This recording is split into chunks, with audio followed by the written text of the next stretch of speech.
guys, it's Melanie. Welcome to my channel. Today I have my January book outlet haul for you, so stay tuned.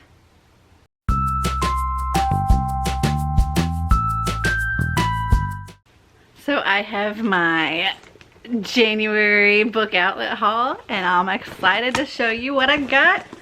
So let's just dig right in. Okay, right here on top is my receipt. Though they don't include the price on the receipt anymore, so I have pulled it up on my phone here so that I can tell you what I paid for each thing. Okay, we got some paper. Okay, that's all the paper.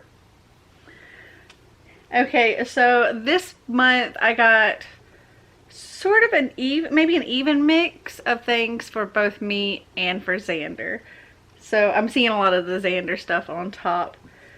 The first thing I see is Fart Squad, Fartosaurus Rex. I think this is self-explanatory. It's just a little chapter book. It's probably a little young for him, but I thought he would find it amusing. This was $1.86, and this is actually the second book in the series. He already has the first book. Okay, the next book I have here is one for me. That is 11 Things I Promised by Catherine Clark. And I read another book by her. I can't remember what it is. Anyway, this says, 17-year-old Frances wouldn't describe herself as adventurous. She certainly isn't the kind of person who would sleep under the stars or bleach her hair or have a truly epic kiss. Until now. For the next week, Frances will be away from home, competing in a bike race with friends from her high school. But while her teammates are determined to get first place, Frances has another goal. Before she crosses the finish line, she will have done every single thing on the fix-it list. 10 crazy, totally out-of-character ideas her best friend Stella came up with to make the ride unforgettable. 10 things that Frances has to do on her own because of the accident that left Stella broken and angry, and Frances struggling to find a way to reconnect with her friend. However, as each item on the list opens Frances up to new adventures, new friends, and possibly even a new romance, it becomes increasingly difficult for her to keep the one promise that she knows she absolutely must obey, her promise to not tell anyone the truth about what happened to Stella.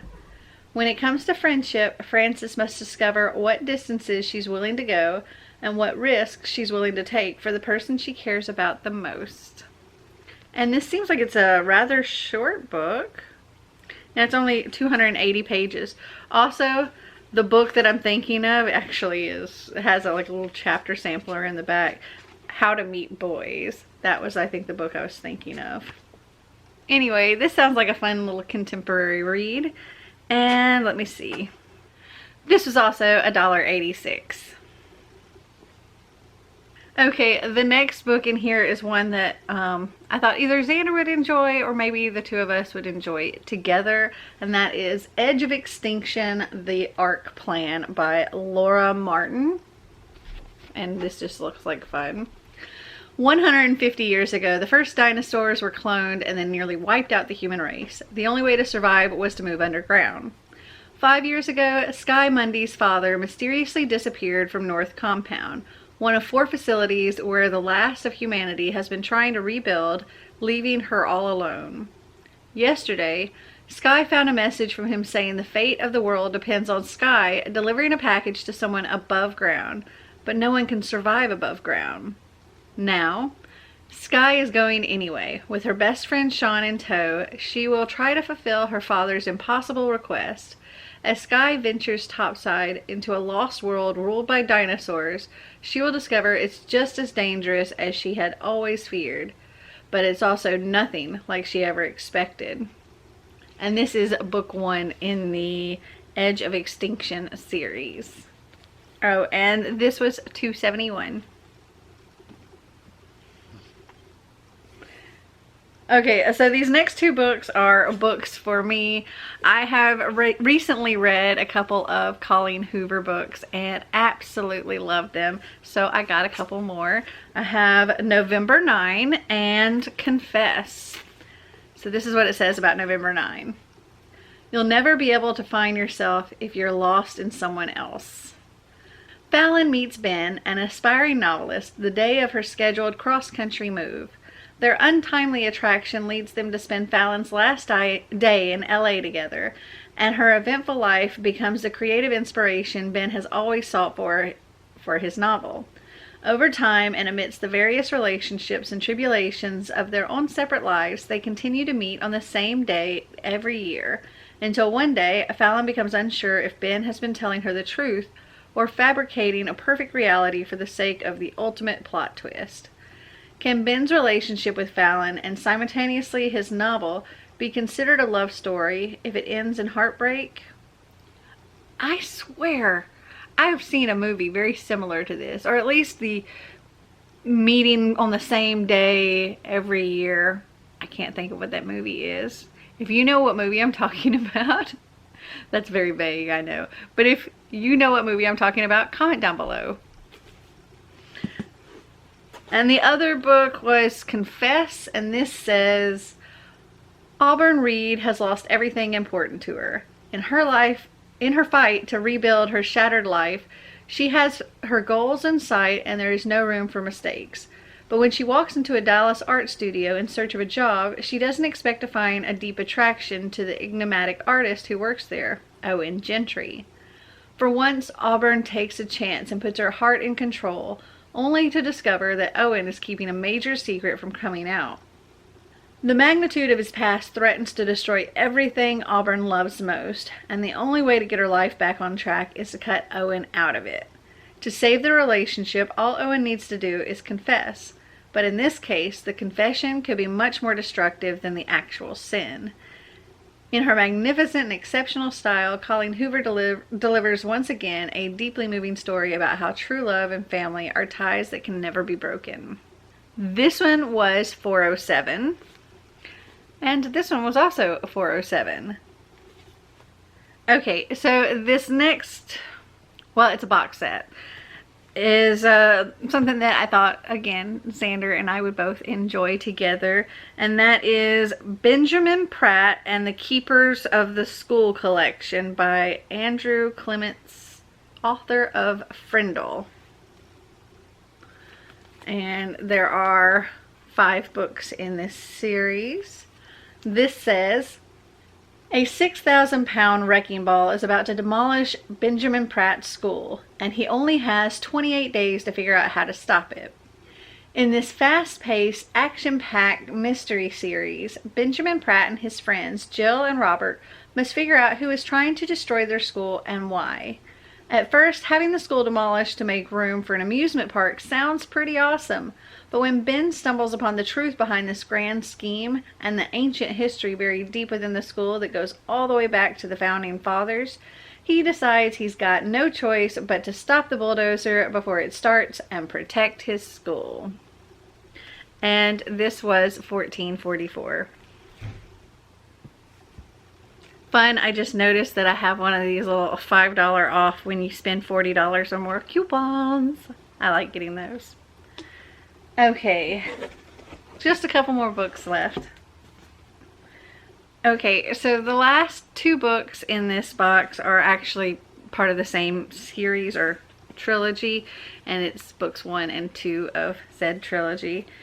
That is Love is Red and Crown of Stars by Sophie Jaffe, and it's the Night Song trilogy. And let me see. This says, redefining the thriller's tale of the hunter and the hunted, this electrifying, hypnotically beautiful debut spins dark suspense and literary fantasy into a mesmerizing story of survival. Catherine Emerson was born to fulfill a dark prophecy centuries in the making, but she doesn't know it yet. However, one man does. A killer stalking the women of New York City, a monster the media dubs the Sickle Man because of the weapon he uses to turn his victims' bodies into canvases for his twisted art. People think he's the next son of Sam, but we know how he thinks and how he feels, and discover that he is driven by darker, much more dangerous desires than we can bear to imagine. He takes more than just his victims' lives, and each death brings him closer to the one woman he must possess at any cost. Amid the city's escalating hysteria, Catherine is trying to unknot her tangled heart. Two very different men have entered her previously uneventful world. Handsome and personable David, alluring yet aloof Sale, and turned it upside down. She finds herself involved in a complicated triangle. But how well does she really know either of them? Told from the alternating viewpoints of Catherine and the Sickle Man, Sophie Jaff's intoxicating narrative will pull you in and hold you close as the body count rises. Catherine is haunted by harrowing visions that force her to question her sanity. All she wants to find is love. He wants just to find her. Ablaze with fear, mystery, and possibility, Love is Red is the first book in the Night Song trilogy. With this unforgettable novel, one that combines the literary and supernatural, fantasy and horror, the past and the present, Catherine's moment of awakening is here, and her story is only just beginning. And I think it sounds really good. I'm very interested. There's deckled edges, and also it looks like occasionally, so it's written like normal, but occasionally we'll get pages. It looks like pages out of a book on there. So you're like seeing another book inside of the book, which is pretty cool. A bookish book, gotta love that. So I think this is going to be a fun series or trilogy. Anyway, Love is Red is $2.39, and Crown of Stars was $4.07. Okay, so here are the 12 books that I got from Book Outlet in January. And let's see. My subtotal for all of these was $35.47. Oh, I gotta set them down.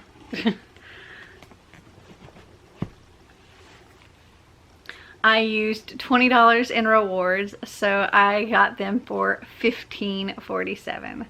So that's not bad at all. So have you guys read any of these books? Did you like them? Did you not? Comment down below and let me know. Well, I hope you guys enjoyed this video. If you did, give me a big thumbs up. If you'd like to see more videos like this, click that subscribe button down below. And until next time, remember to always be completely you. Bye!